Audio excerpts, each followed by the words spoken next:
El Casal de la Dona de Palafolls celebra jornades de portes obertes al llarg de tota aquesta setmana per tal de començar a commemorar el Dia de la Dona Treballadora.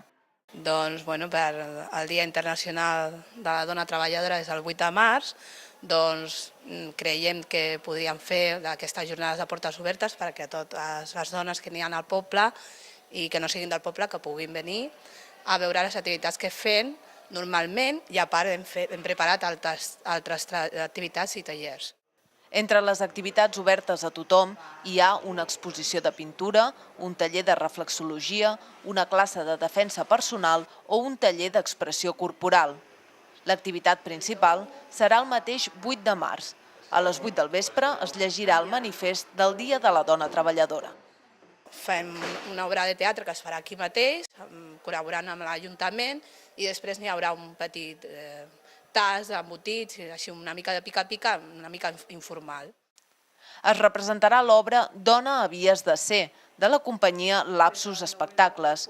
Amb totes aquestes activitats obertes a tothom, el Casal de la Dona pretén divulgar la seva funció i donar a conèixer la seva seu.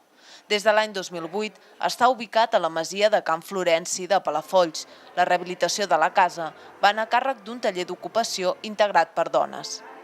Can Florenci té 2 plantes.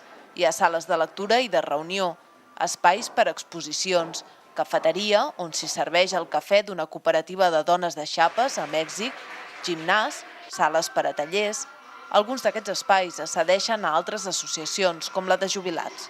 Can Florenci també és territori dels fills i filles de les associades que gaudeixen de les activitats infantils. A més dels cursos i tallers, el casal també té servei de consulta psicològica i d'assessorament legal. El Casal de la Dona té unes 300 sòcies, no només de Palafolls, sinó també de municipis veïns com Blanes, Malgrat de Mar o Tordera. Des de la nova Junta s'incideix en la voluntat de consolidar l'espai com un punt de trobada per a tothom.